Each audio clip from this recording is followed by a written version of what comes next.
Alright guys, here we are. Episode 3, the last one. The evolution of collecting. We've talked about collectibles. What drives you? Is it the chase? We've talked about completionists. I've tried to throw in a couple stories for me personally.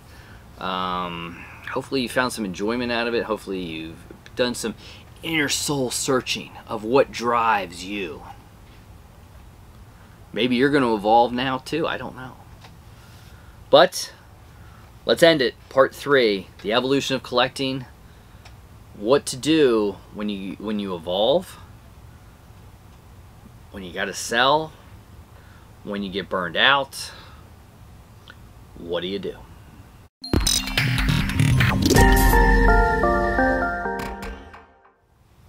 That's right, guys. The evolution of collecting. Our final episode, our final talk, and this one a little bit more of a retrospective, wrap it up, because as your collection evolves, and it maybe has evolved over time from Funko Pops to other figures, it may have went from Funko and now all of a sudden you're pivoting, you're going to Lego. Maybe you went from Funko to sports cards, to figures, to autographs. I mean, the list goes on and on. But what do you do with everything that's left? Because sometimes your previous collection has to fund your new collection. And no matter what, you're eventually going to have space issues. How do you downsize it, and what do you do? That is this episode. And for me, you got to catalog it. Number one, you've got to catalog your collection. I highly recommend you do it in a hobby DB. If it's a collectible like a Funko Pop, like an autograph, it's there. It helps with the value, and if you're ever going to sell. There's many different selling platforms. There's many different ways you have to do it. For me, you know, when I got out of the Star Wars Black series, I literally knew that every figure was 20 bucks, 25 bucks, right? That's retail. You go look on eBay, you're not getting that for. People are getting 10, 15 bucks for these things. The value's gone. And in your mind, for me, sometimes you have to accept the loss. Now, if you were going to collect it and you're paying 20 bucks, you're not in the mentality of getting 20 bucks back. You're enjoying that collectible. It's going to stay with you. So you could look at it that way and say, at least I'm getting something where I probably wouldn't have gotten anything if I kept it. Harsh rationale. But, like for me, I dumped all the Black series, the major bendies, I put them in lots, threw them up on eBay, and dumped. That's what it was for me. You know what I mean? And, one, it cleared out space, and two, it funded the next evolution of collecting for me. You know, it was able to then get an autograph, or it went to get a hot toy. And sometimes, guys, I'll be quite honest with you, another thing you got to think of is when you look at figures, right, or you look at Funko Pops, you're looking for that one figure. You know what I mean? Perfect example, and he's not on display yet, but they came out with the Iron Man from Endgame, right? They came out with a clean version, right? And then they came out with the Snap. Now, the clean version came out first. I pre-ordered it, I got it. Then the Snap version came out. And they have done it with 2.0s. They have done it with artisans, you know, where you don't need two. And then you got to pivot, because the evolution is, I don't need two of these. This is the superior one. I've got to sell the other one. So what I will always say is make sure you keep everything, guys. Keep your boxes. Keep your accessories. If you're talking Hot Toys, keep your shipper boxes, because it could pay off later down the road where there's a 2.0 that you want and you got to sell your 1.0. It happens. I've done it. I'm continually doing it too. But sometimes, guys, you gotta fund you gotta fund new stuff with some of your old stuff.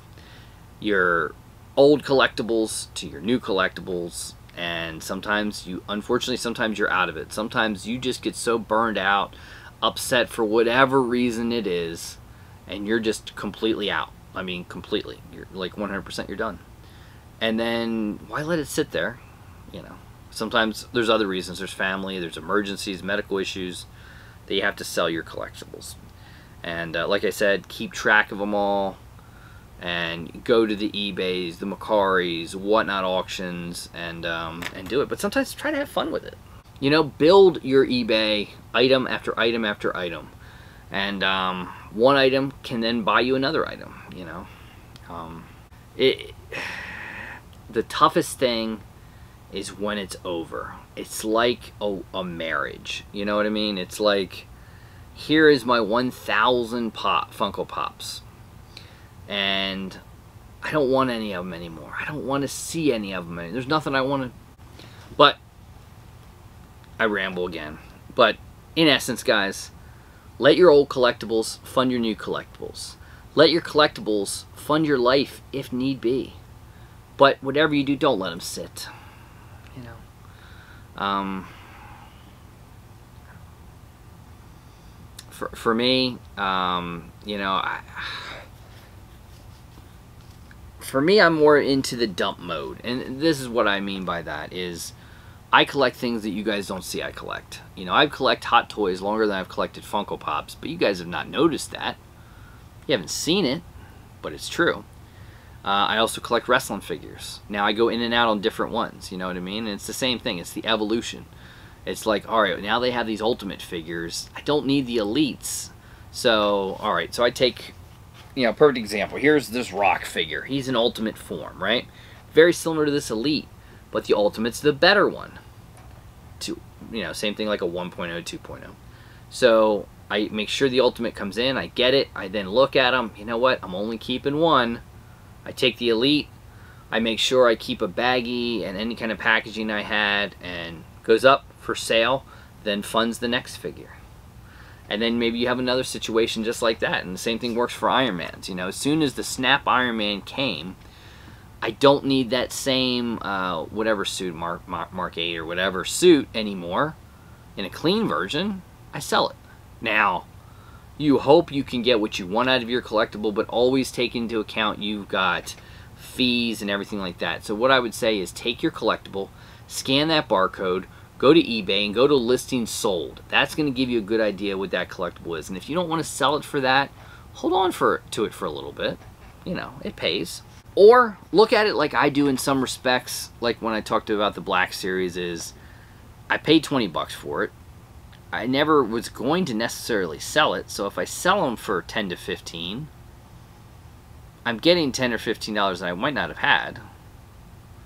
It's a kind of a looped way of thinking about it, but it does work. But really, guys, the question I have for you is, what is your evolution of collecting? Have you started Funko Pops and you're on to something new? Did you hop in collectibles and now you're not in anything? Did you go all the way from, you know, pop culture collectibles, autographs, etc., and moved all the way into nothing but sports cards? Have you gone into helmets? Autographed helmets are big. You know, have you gone into jerseys? Have you gone into movie props, movie memorabilia, movie posters? You know, it's like, I find it fascinating to know, what is your collectible? What is your passion? What drives you? Is it the hunt? Is that what drives you? Is it that limited edition piece, that collectible? Is it the best version of that person? Is it the completionist in you that you want to have every single Back to the Future Pop, every single Iron Man? I don't know. What drives you? Message me down below. Let me know what drives you. What drives me?